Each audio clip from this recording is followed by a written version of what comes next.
إذا صادرت في المملكة قامت الدنيا ولم تقم. بص دعني، وإذا سمحت بالفيلم من الطرف الآخر تقوم ولا بص تقوم. حضرتك احنا نخرج من هذه الدائرة. أنا عايز بس لا لا لا لا لا لا لا لا لا لا حضرتك بس هذا اسمعني. لا اسمعني بس، اتفضل لا اسمعني بس. اتفضل. احنا مش بصدد نفي ما يقوله الآخر. لا، ما انت جعلني أنا أحدث. أنا بص حضرتك، أنا عايزك تعمل لي مرجعية. أنا أحدث حضرتك. أنت مسلم وإن شاء الله أنت عند الله قد تكون أفضل مني. معياري أنا وأنت عايزين نرقى به. بس يعني دعني أصل بك هذه الجلسة. دعني أصل بك إلى اجعل لي مرجعية. أنا وأنت بقول لك نتفق على مرجعية.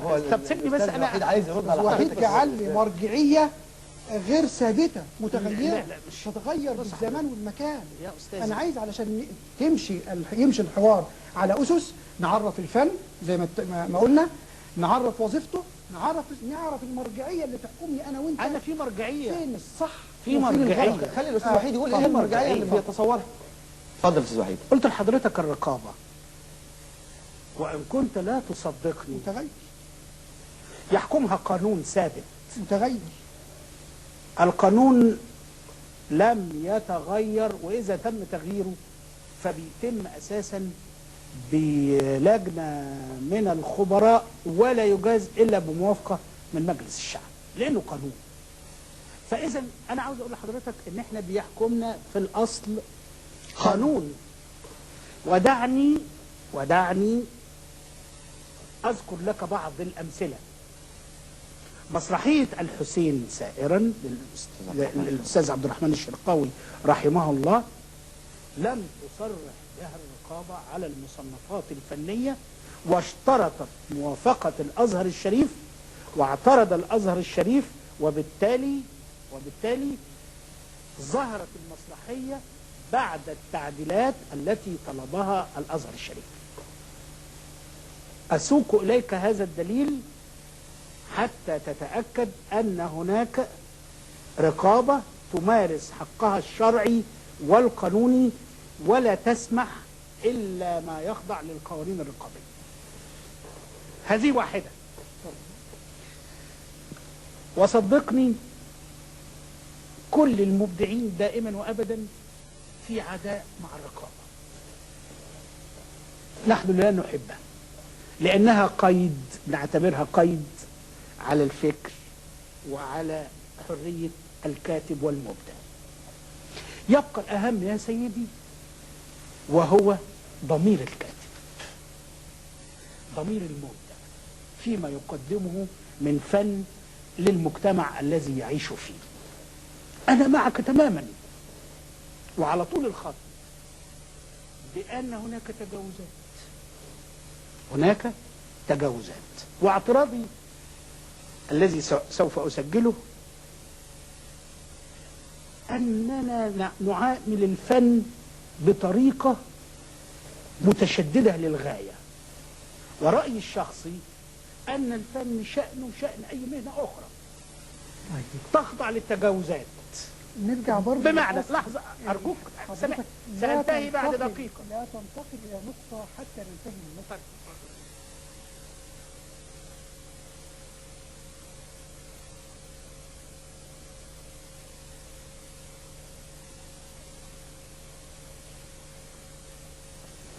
لنا ناموس أعلى. أنت مسلم وأنا مسلم. تعال نحتكم أنا وأنت واللجان الرقابية ومجلس الشعب إلى قانون أعلى اللي هو الحق. نوزن كل أمورنا. ليه؟ لأن اللجنة الرقابية أحيان كثيرة توافق ويتغير بس الرئيس الهيئة إلى رئيس آخر. قلت لحضرتك يحكمها القانون.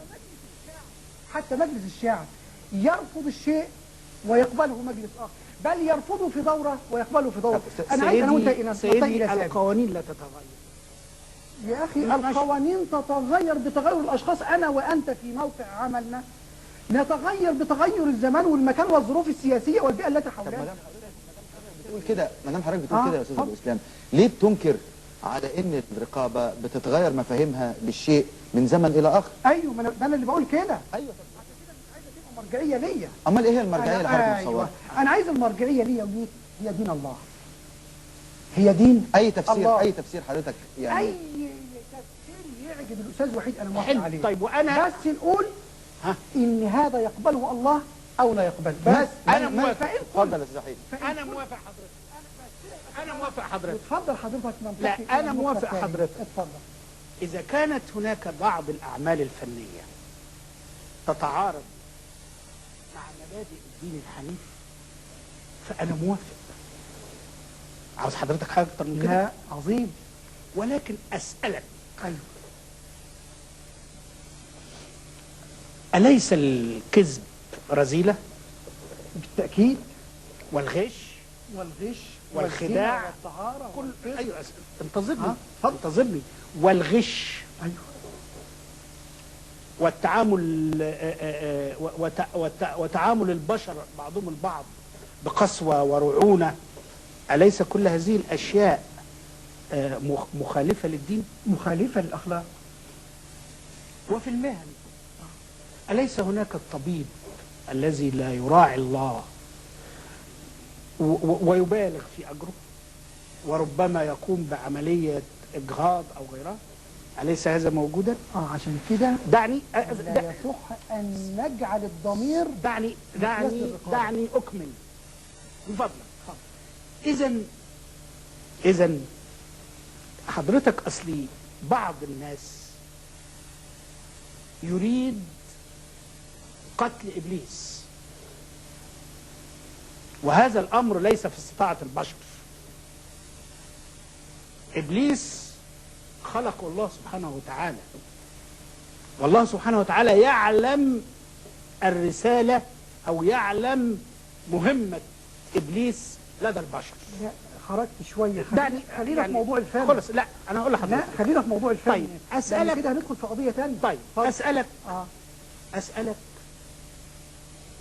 لماذا لا يثور الذين يثورون على الفن ولو بمقدار 1/10 من كل هذه الأشياء التي ذكرتها لك؟ عظيم. إنك إذا مشيت في الشارع فستجد جرائم ترتكب، ستجد من يسرق، وستجد المحامي الذي يقف أمام منصة قضاء ويحلف بالله وهو يعلم تمام العلم أنه يدافع عن باطل إذن سيدي الفاضل، انت حجرت على نفسك في دايره مغلقه وتصورت ان الناس مستقصداك انت لوحدك. لا أنا ما بتكلمش.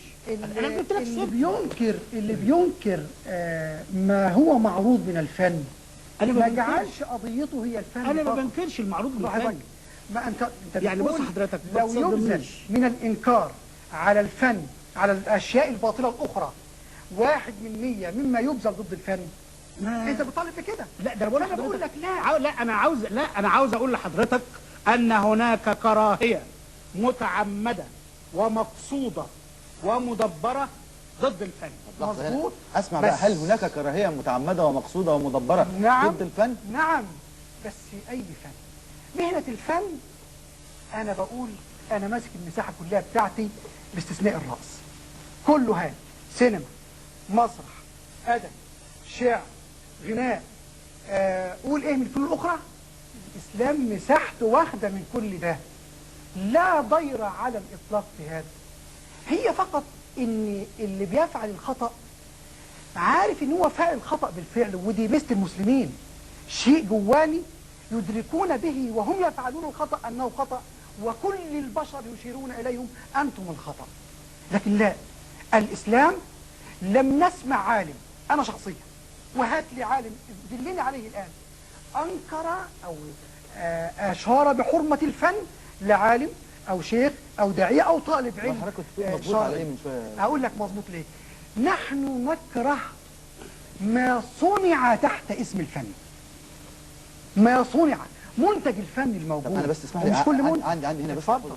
يعني حضرتك قلت نحن، ايوه اعرف بس مين نحن؟ نحن اصحاب الموقف الرافض لما يعرض من فن. نعم.